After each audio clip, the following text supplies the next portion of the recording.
Rally କରିଛନ୍ତି ଗାଁରେ ଶିକ୍ଷା ସଚେତନ ପରିମଳ ନେଇ ସଚେତନ କରାଇଛନ୍ତି ବାଲ୍ୟ ବିବାହ ବନ୍ଦ କରିବା ପାଇଁ ମଧ୍ୟ ସଚେତନ ରାଲି କରିଛନ୍ତି। ତ ଏ ରାଲି ସାରିବା ପରେ ଆମେ ଦେଖିଛନ୍ତି ଯେ ଅନେକ ପିଲା ଅଛନ୍ତି ଅନେକ ପରିବାର ଅଛନ୍ତି ସେମାନେ ଝିଅ ମାନଙ୍କର କିମ୍ବା ପୁଅ ଟିକେ ଯେମିତି ବାହାରେ ରୋଜଗାର କରୁଛି ତାର ବାହାଘର ପାଇଁ ମଧ୍ୟ ପ୍ରସ୍ତାବ ସେମାନେ ଖୋଜୁଛନ୍ତି। ତ ଏଇ ଅବସରରେ ଆମେ ପ୍ରତ୍ୟକ୍ଷ ଅନୁମତି ନେବା ପାଇଁ ଆମ ଗହଣରେ ଆମ ଗାଁର ଜଣେ ମା ସେ ହେଉଛନ୍ତି ସୁଷମା ପ୍ରଧାନ, ଯିଏକି ଆମ ଗାଁର ଝିଅ ସେଇ ଗାଁର ବୋହୂ ମଧ୍ୟ। ତେଣୁ ସିଏ ତାଙ୍କ ବାପା ମାଙ୍କ ଅମଳରୁ ତାଙ୍କ ଅଭିଜ୍ଞତାରୁ ସେ କହିପାରିବେ ଯେ ବାଲ୍ୟ ବିବାହ କରିବା ଦ୍ୱାରା କଣ କଣ ଅସୁବିଧା ହେଇଛି। ସୁବିଧା ତ କିଛି ହେଇନଥିବ, ନିଶ୍ଚିତ କଣ କଣ ଅସୁବିଧା ହେଇଛି। ତ ସେ ତାଙ୍କ ବ୍ୟକ୍ତିଗତ ଅନୁଭୂତିରୁ ଏବଂ ଗାଁର ସାହି ପଡ଼ିଶା ଅନୁଭୂତିରୁ ଆମକୁ କିଛି କହିବେ। ତେଣୁ ଆମ ଗାଁରେ ଆଜି ଆମ ଅତିଥି ଅଛନ୍ତି ସୁଷମା ପ୍ରଧାନ, ଆମେ ତାଙ୍କୁ ପ୍ରଚାର ଦେଇ ସ୍ୱାଗତ କରିବା। ବାଲ୍ୟ ବିବାହ ବନ୍ଦ ପାଇଁ ସେ ଆମକୁ କିଛି ଉପଦେଶ ଦେବେ।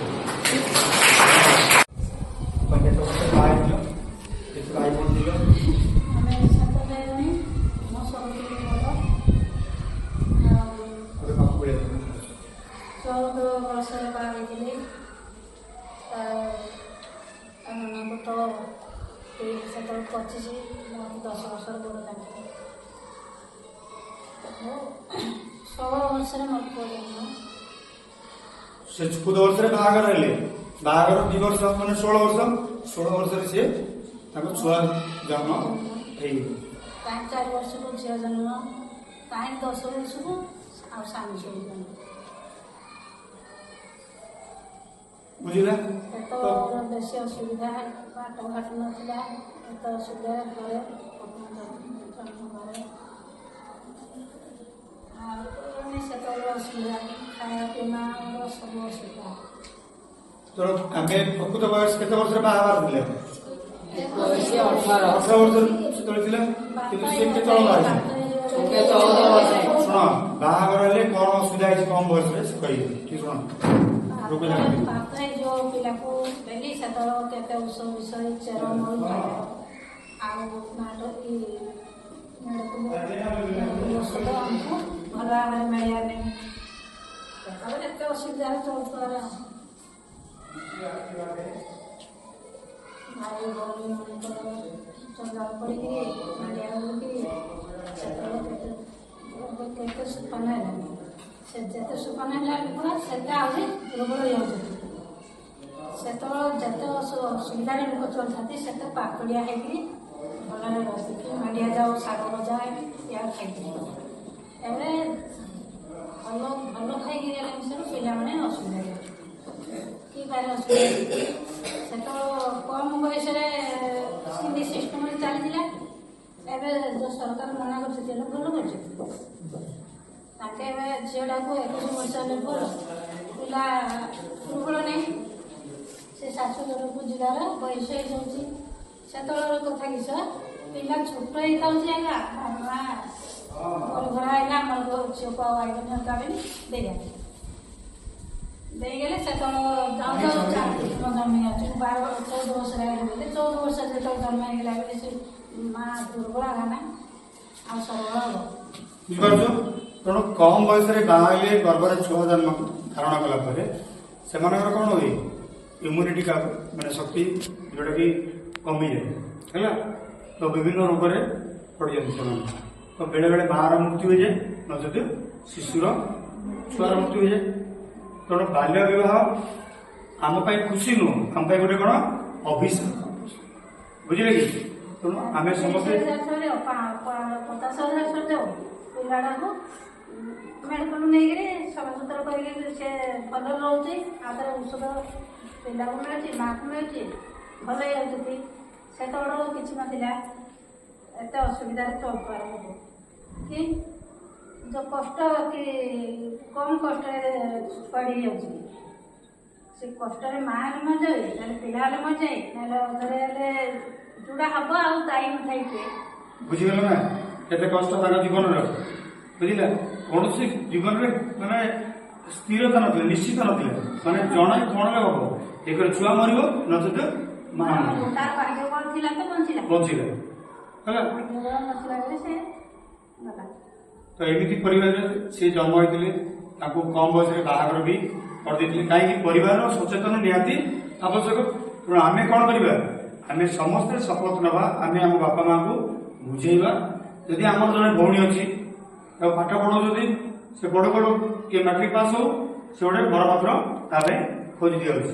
ଆମେ ଅନେକ ଜାଗାରେ ଦେଖିଛନ୍ତି କେତେ ଜଣଙ୍କର ଆଧାର କାର୍ଡରେ ବୟସ ମଧ୍ୟ ବଢେଇ ଦିଆଯାଉଛି। ତେଣୁ ସରକାର ଏବେ କଡାକଡି ନିୟମ କରିଛନ୍ତି। କଣ? ଆଧାର କାର୍ଡ ବୟସ ବଢେଇଲେ ବି ତାଙ୍କ ଜାତି କୁଳ ସଭାପତି ଧରୁଛନ୍ତି। ଯୋଉ ସ୍କୁଲରେ ସେ ପାଠ ପଢିଛି ସେଇ ସ୍କୁଲର ପ୍ରଧାନ ଶିକ୍ଷକଙ୍କୁ ଚିଠି ଲେଖୁଛନ୍ତି। ତେଣୁ ସେଇ ଗାଁର ଅଙ୍ଗନବାଡି ଆଶାକର୍ମୀ ଏ ସମସ୍ତଙ୍କୁ ବର୍ତ୍ତମାନ ସରକାର ଯୋଡ଼ିଛନ୍ତି। ତା ସହିତ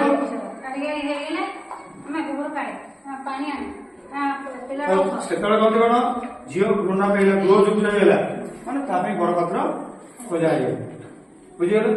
ତେଣୁ ଆମେ ସେ ଭୟଙ୍କର ବାଲ୍ୟ ବିବାହ ଭୟଙ୍କର କାହାଣୀ ଆମେ ଶୁଣିଲେ ସୁଷମା ମାଙ୍କୁ, ଯେ ଜୀବନ କେମିତି ଚାଲିଯାଏ ହେଲା। ତାପରେ ଅଛି ଛୋଟ ବୟସରେ ଝିଅଟି ବାହା ହେଇଥିବ, ଶାଶୁ ଘରକୁ ଯିବ, ସେ କେମିତି ଚଳିଥିବେ ତାଙ୍କ ଅନୁଭୂତି ଟିକେ ଶୁଣ। ଯେ ଛୋଟ ଘରେ କେତେ ପରିବାର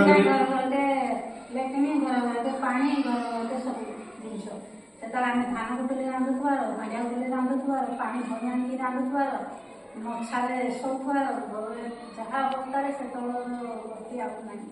ଯାହା ଶାଶୁ ସମସ୍ତର ଜଞ୍ଜାଳ ମଧ୍ୟ ପଡୁଥିଲେ। କଣ ଛୋଟ ବୟସରେ 5 ଲୋକ ଥିଲେ 5ଟା ରାନ୍ଧିକି ତବାକୁ ବାଢିବେ। ସେ ହାମରା ହଲେଇ ପାରେ ନ ହଲେଇ ପାରେ।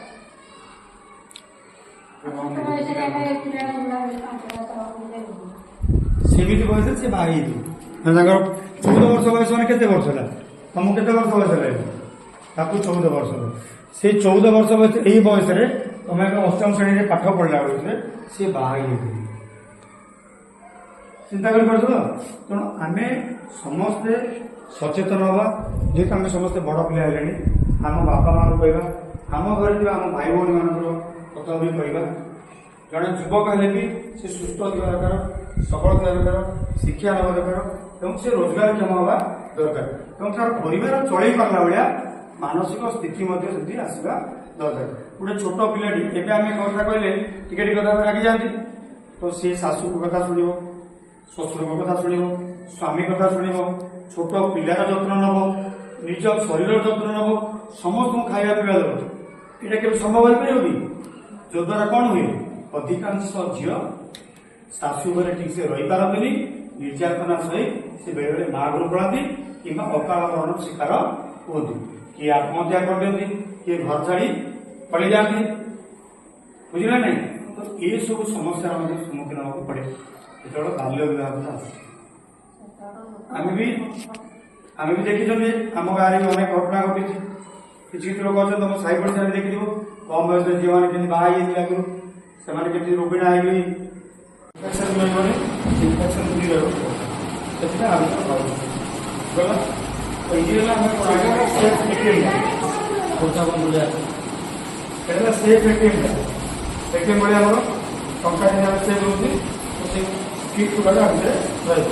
ଆମର କୃଷି କିଟ୍ ଗୁଡ଼ାକ ହେଲା, କୃଷି କିଟ୍ ଆମର ବାହାର କରାଯାଏ। ବୁଝିଗଲା? ସେଟା ଆମେ ବନ୍ଦ କରିବା।